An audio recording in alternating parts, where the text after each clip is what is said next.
¿Qué va a empezar a pasar en Puerto Rico desde el 1550 hasta el 1600 más o menos? O sea, la segunda mitad del siglo XVI. Bueno, de eso vamos a hablar en este episodio de Historia de Puerto Rico en 30 minutos.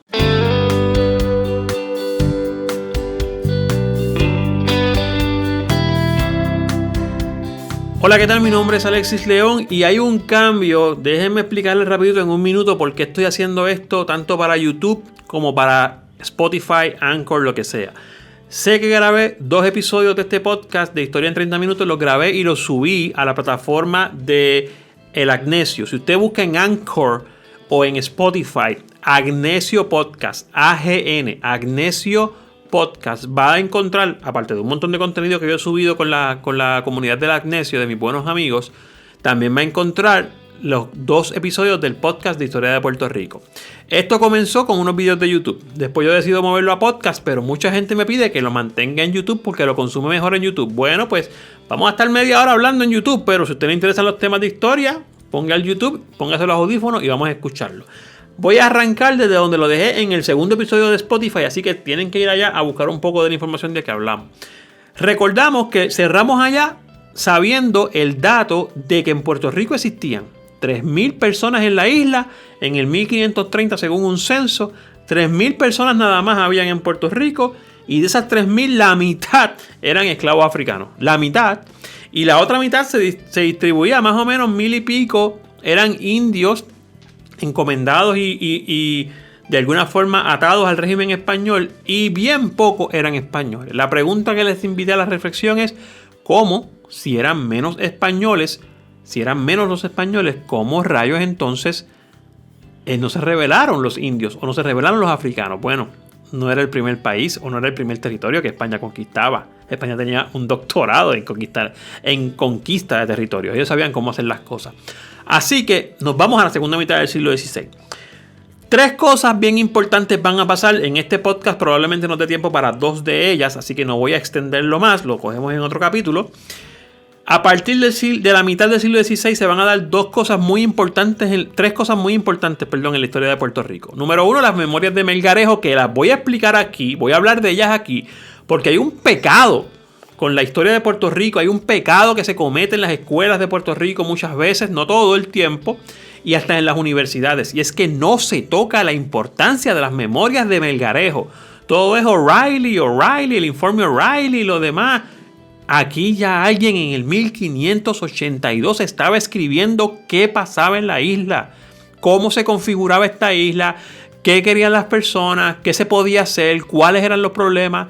El informe de Melgarejo, 1582, es esa primera ficha bibliográfica que tenemos básicamente para hablar de la historia de Puerto Rico. Lo he repetido varias veces en podcasts en Spotify, lo he repetido varias veces en cursos o en videos que hago en YouTube.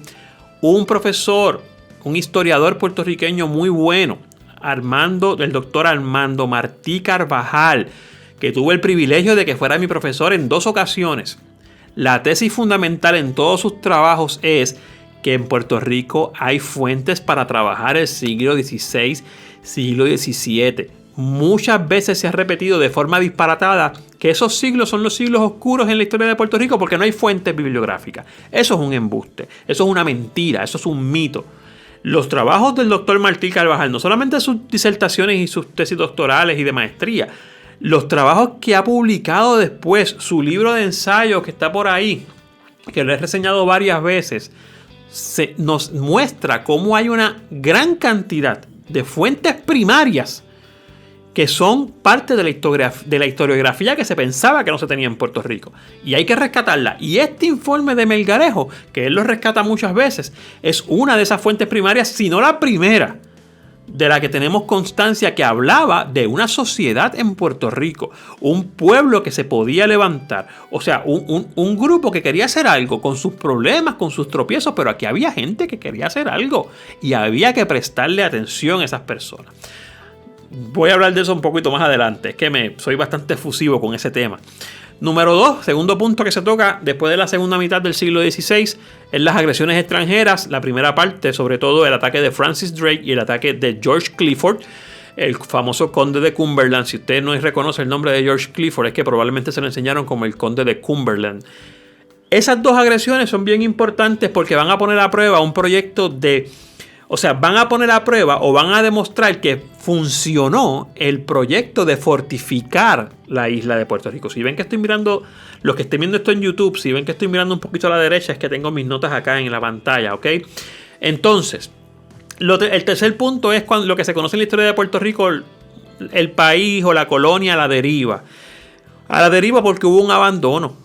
España va a mover su interés hacia otros lugares como México, como Sudamérica, porque obviamente al desarrollar economías más ricas allá, ya no diría yo el impacto, sino la importancia no iba a estar en el Caribe. Y se abandona, básicamente, a todo rasgo la isla, y Puerto Rico, junto con las otras Antillas, sobre todo Puerto Rico y la Española, van a tener que buscar cómo sobrevivir, ¿ok? No creo que lleguemos al tema de Puerto Rico a la deriva, pero los primeros dos los vamos a tocar aquí. Es muy, muy importante. Miren, vamos a hablar del informe de Melgarejo, que se conoce en la historiografía puertorriqueña como la memoria o las memorias de Melgarejo. Cuando ustedes escuchen las memorias de O'Reilly, las memorias de fulano, en estos tiempos se le llama memoria. Es un informe. Es un informe que se redacta. De hecho, el informe, las memorias de Melgarejo, lo que conocemos como las memorias de Melgarejo, realmente es un informe para responder a un cuestionario que preparó el Consejo de Indias. Miren, el Consejo de Indias no es otra cosa como que lo que llamarían en buen inglés los headquarters, las oficinas centrales donde se manejaba todo lo referente a las Indias Occidentales. Recuerden que Puerto Rico, junto con la Española, junto con lo que va a ser Cuba y todo el resto de las posesiones españolas en América, se van a conocer principalmente o al inicio como las Indias. Eventualmente eso va a ir cambiando. Pues, ¿dónde se toman esas decisiones? ¿Dónde se decide todo lo que va a suceder en Puerto Rico y en las demás? En el Consejo de Indias.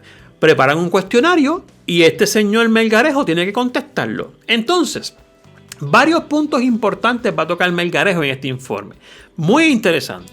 Número uno, va a hablar de la importancia de los dos núcleos sociales en lo que llamamos Puerto Rico. Yo le voy a seguir llamando Puerto Rico, aunque eventualmente va a ser el cambio de nombre más adelante. Los dos núcleos principales, San Juan y San Germán. San Germán se le conocía como la Nueva Salamanca. Nueva Salamanca. Es como se le conocía a lo que vamos a conocer hoy como San Germán, a lo que conocemos hoy como San Germán. Y ya en el 1582 Melgarejo estaba diciendo, estos son los dos puntos importantes en este país, en esta isla, en esta localidad. ¿Okay? A los que están viendo en YouTube, si no están acostumbrados a la informalidad de cómo yo hablo y doy los talleres, yo soy así informal. Yo sé que en YouTube has visto otro material mío quizás de videos de filosofía o de reseñas de libros que están quizás un poco mejor producidos, pero a mí me gusta cuando doy clases de historia ser más informal, ser más directo, porque yo tengo muy clara la relación estudiante-profesor o estudiante-maestro. No solamente Melgarejo dijo, hey, estos son los sitios aquí más heavy, o sea, estos son los sitios aquí más importantes, San Germán y San Juan. Y habló de otros dos lugares que lo que conocemos hoy como Arecibo y Coamo, que también eran lugares como que estaban empezando a crecer. Arecibo y Coamo, muy importantes en la historia de Puerto Rico, Arecibo y Coamo, ¿ok? Entonces, también ella estaba hablando de lugares propicios o lugares donde se había empezado a crear lo que vamos a conocer como ingenios azucareros. Cerca de Bayamón, cerca de Loíza, cerca de los lugares como Toa Alta, lo que conocemos hoy como Toa Alta, Toa Baja, Juana Díaz, Loíza, Arecibo, Coamo. O sea, lugares propicios y lugares donde estaba empezando a gestarse un nuevo tipo de economía de la caña de azúcar, que es lo que se va a conocer como la economía agropecuaria. Eso vamos a hablar más adelante en este mismo episodio. Y ya Melgarejo estaba haciendo esas anotaciones, esos apuntes muy importantes. También habló de que hubo intentos de establecer poblados nuevos en lugares que conocemos como Añasco, lo que conocemos como Añasco, Manatí, Guayama, en Humacao, Río Grande y Loíza. Esos intentos al principio fueron frustrados o fueron, no diría yo boicoteados, fueron frenados por ataques caribes y ataques franceses, perdón. Francia, junto con los ingleses también, pero Francia va a empezar a buscarle, a merodear las islas de Puerto Rico y otras más, buscando atacar poblados, buscando asentarse también, ¿ok? Entonces, también habló lugares con mucho potencial para hacer puertos, o sea, puertos marítimos para lograr mayor economía. Lugares como Añasco, Cabo Rojo, Guánica, Santa Isabel, Yabucoa, ya sale mencionado en el informe Melgarejo. O sea, Melgarejo básicamente estaba diciendo, gente, aquí hay buen potencial, podemos hacer algo. Pero Melgarejo, una de las cosas que mejor hace en este informe es que él empieza a reconocer los problemas que tenía la isla y por qué todas esas cosas brutales que él estaba reconociendo y estaba recomendando no se iban a dar, o no se estaban dando, o no se iban a poder ofrecer. Y es que, por ejemplo, él empieza a poner los límites. Ataques externos a Puerto Rico lo estaban atacando. No solamente sociedades europeas, otras tribus todavía, ataques caribes todavía que se habían dado a través del siglo XVI a principios y a mediados. Eso no va a parar. Los franceses van a empezar a molestar por el sur también. O sea, van a haber ataques de todo tipo. La falta de mano de obra es uno de los factores más importantes en ese atraso de la economía. ¿Por qué? Porque no hay suficiente mano de obra. La mano de obra se estaba yendo a otros lugares que propiciaban más economía. Pero sobre todo, Melgarejo va a ser bien, pero bien específico en reclamar o en denunciar un problema que va a empezar a surgir en Puerto Rico y en el resto de las islas del Caribe, por lo menos en la española, y es el abandono de la metrópolis, el abandono de España con sus colonias. Me voy a detener aquí un momento rápido, les prometo que va a ser rápido porque tienen que entender algo. Ya yo lo he explicado en varios podcasts, ya yo lo he explicado en algunas conferencias que me han invitado online. Miren, cuando España conquista lo que es México hoy día, o sea, cuando Hernán Cortés logra conquistar Tenochtitlán y cuando se conquista el área de Perú, todo lo que va a ser en esa área importante de Sudamérica, va a cambiar lo que se conoce en historia como el eje de la conquista. Ya yo lo he explicado varias veces. ¿Qué es eso? Y el eje de la conquista es que cambia la atención de España hacia el Nuevo Mundo. Ya lo importante no va a ser el Caribe, ¿sí? Va a ser importante para otras cosas, pero no va a ser importante como actividad o como principal proveedor de economía. Porque ya tenemos países como lo que va a ser México o como lo que va a ser Perú que están dando riquezas a todo dar. Así que esa atención se mueve, ese eje se mueve y comienza el abandono, lo que Melgarejo va a llamar la desatención de la metrópoli ante las islas y ante Puerto Rico sobre todo. Y esos proyectos que él había dicho que se podían hacer o eso que se podía visualizar que salía del informe de Melgarejo va a estar un poquito más difícil de hacerlo por esas situaciones. Adicional a todo esto se suman las agresiones que van a formar parte de la realidad puertorriqueña a finales de ese siglo XVI. Vamos a hablar de esas agresiones, voy a hablar de dos de ellas y con eso terminamos. La de Sir Francis Drake y la de George Clifford, el conde de Cumberland. Para poder hablar de las agresiones y no lanzarnos ahí como que, pero ¿por qué atacaban a Puerto Rico? Hay que entender qué estaba sucediendo. Voy a hablar de algunos antecedentes. Número 1, ya dije, 1521, Hernán Cortés va a terminar con la conquista de México, o sea, se va a completar. En el 1535 se va a fundar lo que se conoce en la historia como el Virreinato de Nueva España. En otras palabras, una extensión de territorio, si usted lo busca en internet o en Google, va a aparecer que va a incluir lo que conocemos como México, lo que conocemos como esos territorios aledaños a México, el Virreinato de la Nueva España. O sea, un territorio mucho más rico que el territorio que ya venía desde 1500 con las primeras conquistas o las primeras reclamaciones de Cristóbal Colón. En el 1536, la familia de Cristóbal Colón, ¿se acuerdan que le dije en el episodio anterior que pueden conseguir en el Agnesio que el hijo de Colón estuvo como 10 años peleando por sus derechos hereditarios y lo consiguió? Pues en el 36 los van a perder. La familia de Colón va a perder todo tipo de derechos y esos derechos que ellos tenían desde las capitulaciones de Santa Fe, ¿se acuerdan? Ahora van a ser de la corona española. O sea, todos esos derechos van a pasar a manos de la corona española. Ya la familia Colón no va a poder reclamar más nada. En Puerto Rico, en el 1582, la misma fecha en que se redacta o que se presenta el informe Melgarejo, se va a fundar la Capitanía General. Voy a hablar de lo que es Capitanía General, virreinatos, Consejo de Indias, Casa de Contratación, en un capítulo que voy a tocar las instituciones coloniales. Así que no voy a hablar mucho de eso ahora. Voy a decir dos cosas más. En el 1586 se establece el situado mexicano. El situado mexicano no es otra cosa que una ayuda, no es una ayuda, era una ley que obligaba a que del dinero que se sacara de México se supone que se enviara un dinero a las otras islas o a los otros territorios, incluyendo Puerto Rico, que ese situado llegara, esa ayuda, ese beneficio económico. Muchas veces no llegaba, muchas veces se lo llevaban, ¿verdad? Pero se establece en el 86. Obviamente hay dinero llegando a Puerto Rico y los enemigos de España sabían que eso estaba llegando. Y en el 1588, va a ocurrir un suceso que no se toca mucho en clases de historia de Puerto Rico. Sí se toca en clases de historia de América Latina y en clases de historia de España, evidentemente, que es la derrota de la Armada Invencible. La Armada Invencible es el nombre con el que se le conoce a la armada o a la flota naval de guerra, digamos, de España. Ese momento histórico de la derrota de la Armada Invencible, yo no lo voy a tocar mucho aquí. Hay un video que yo tengo de una reseña que hice de un libro que se llama La Leyenda del Ladrón. Lo pueden buscar en mi canal, de Juan Gómez Jurado, una novela de Juan Gómez Jurado, que él toca este periodo también y lo utiliza como parte de su narrativa. Cuando la Armada Invencible, que era básicamente la armada más brutal naval, si hablamos, en verdad, junto con la de Inglaterra, qué sé yo, pues esa Armada Invencible es derrotada. Y eso va a mandar como un mensaje de que esta gente no están tan poderosos, nada. Esos antecedentes van a hacer que lleguen dos ataques a Puerto Rico en bien corto tiempo, o sea, con un periodo de tiempo bien corto entre ellos dos. El primero de ellos se da en el 1595, realmente en el mes de noviembre.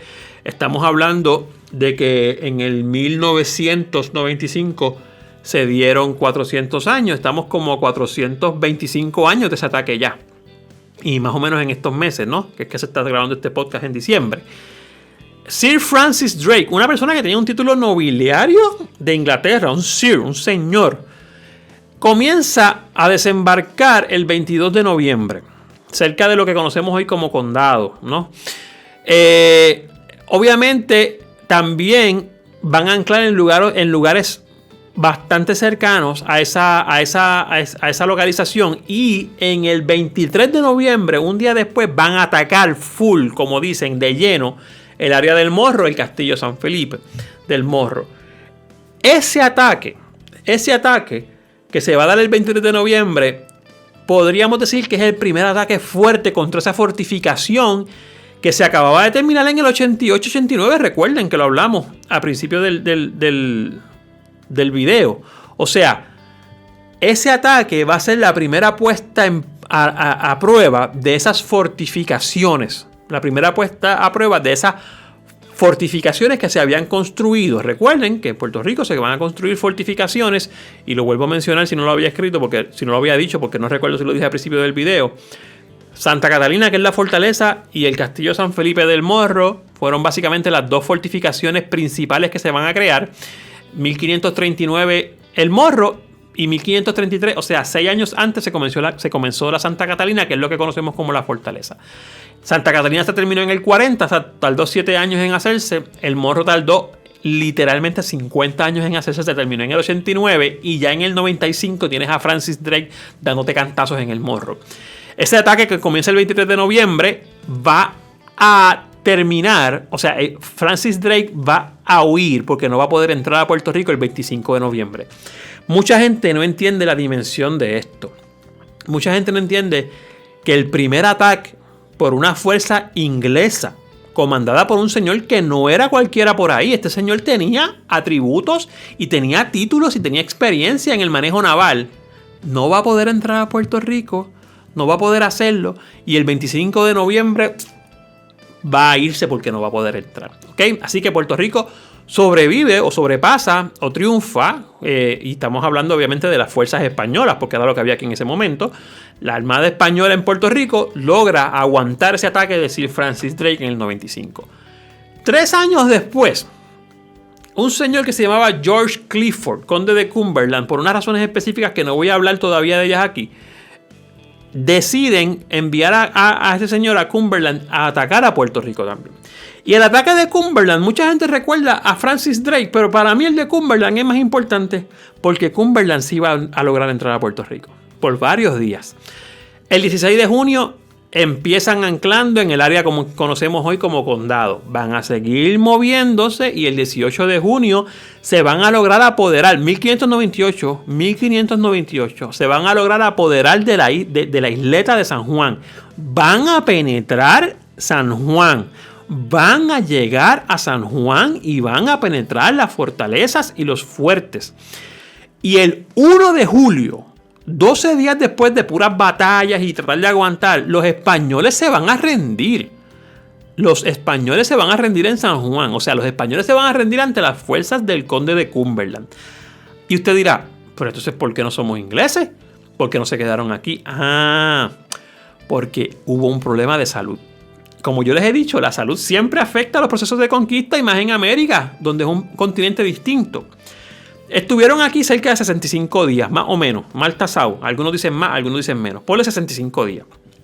En agosto, como a mediados de agosto, esta gente van a empezar a morirse de enfermedades, pero sobre todo de una muy interesante que se conoce como disentería, con D. Disentería, en el buen lenguaje y la palabra correcta, ¿no? Es un ataque grave de diarreas. Y eso no le va a pasar solamente a ellos, le va a pasar a españoles también, le va a pasar también a otros que van a venir de otros países después, porque para ese tiempo tú te deshidratabas literalmente. Hoy tenemos hospitales cerca, tenemos cosas que podemos comprar en la farmacia, como sueros para hidratarte, tenemos pastillas, tenemos medicamentos, pero en ese tiempo no. Y Francis Drake, el conde de Cumberland comienza a perder gente de su ejército por esto y gente que se va enfermando y él decide también irse. Así que este ataque no fue que la isla los repelió, no fue que los españoles lograron aguantar a Cumberland. La naturaleza se encargó de hacerlo. Yo no sé si los españoles sabían que eso iba a pasar y dijeron, deja que entre, que él va a terminar yéndose. Pero la realidad es que es el primer ataque registrado que logra, y de hecho no solamente el primer ataque registrado, va a ser el único ataque extranjero que logra penetrar a la isla, que logra reclamar la isla por tanto tiempo. O sea, ellos estuvieron básicamente a la cabeza por 60 días, por 50 y pico días. Es que los españoles se rindieron el 1 de julio, pero se va en agosto, a mitad de agosto creo que es, si no me equivoco, y hay 40 y pico de días, sin contar los que llevaban atacando, ¿ok? Esos dos ataques de los países extranjeros no solamente van a hacer ver si son funcionales o no las fortalezas o los fuertes o las fortificaciones, que sí lo van a hacer, sino que también van a hacer otro freno en los intentos que tenían la gente en Puerto Rico de poder establecer una sociedad. Se acabaron los indios, llegaron los africanos, la metrópoli cambió el foco, ya no le importamos tanto. ¿Qué va a venir ahora? Esta es la pregunta. ¿Qué vamos a hacer para poder arrancar esta economía? Y se va a abrir un periodo nuevo, un capítulo nuevo en la historia de Puerto Rico. Vamos a empezar a hablar de la economía agropecuaria. En otras palabras, la economía que viene a suplantar la economía minera. La economía minera va a durar básicamente hasta finales del siglo XVI, aunque se van a quedar algunas minas por ahí, pero vamos a empezar a trabajar con otro tipo de economía porque ya la minería estaba en otro país, el foco, en otro territorio. Y obviamente la gente en Puerto Rico necesita establecer una nueva forma de sociedad, una nueva forma de ganarse la vida, una nueva economía, punto, se acabó. Esta economía agropecuaria es una economía que va a basarse no en la minería, se va a basar en 3 puntos fundamentales que algunos se van a mantener, algunos van a caer y luego van a retomarse y algunos se van a mantener por los próximos 200 años. Esa economía agropecuaria que comenzó desde el 1550 más o menos, lo que pasa es que a final del siglo, o sea, ya en el 1600 es que se va a ver su auge. Se va a tratar de 3 puntos básicamente y eso es lo que vamos a tocar más adelante. La caña de azúcar, y cuando hablemos de caña de azúcar, hubo varios periodos en que la caña de azúcar fue un producto de auge.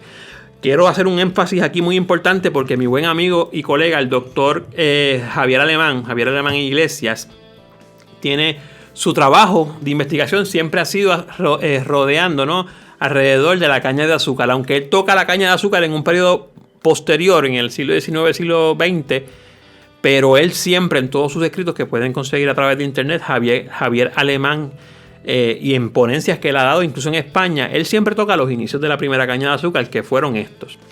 Porque va a decaer y después va a subir otra vez. El segundo de esos elementos es un producto que no muchas veces se menciona, no mucha gente sabe, y es un producto muy importante en la dieta, no solamente en la dieta, sino en la economía de estos principios del siglo XVII, y es el jengibre. El jengibre es un producto que llegó para quedarse. Aún hoy día usted escucha hablar de jengibre, sobre todo a nuestros abuelitos, tienen que ver con el jengibre, y es un producto que se ha rescatado mucho en la cocina creativa moderna. Y en tercer lugar, la ganadería, que va a empezar por el asunto de la producción de cuero, pero la ganadería va a tener dos puntos fundamentales. El ganado como productor eventual de leche en los hatos y de carne, obviamente, pero el ganado como productor de cuero. Porque el cuero va a ser la ficha de cambio, va a ser la moneda con la que se va a pagar el contrabando en Puerto Rico y en muchos otros lugares. Así que la ganadería en Puerto Rico se va a convertir en una actividad muy muy importante. Eso lo vamos a hablar en el próximo capítulo. Oye, suscríbete al canal de YouTube si estás viendo esto en YouTube, Profesor León, y si lo estás buscando en Spotify, dale seguir a la lista del Agnesio para que te enteres más. Recuerda, estoy en Instagram como profesor_León para que me sigas por allá y sigamos hablando. Se me cuidan, felicidades, feliz Navidad, próspero año nuevo. Nos vemos.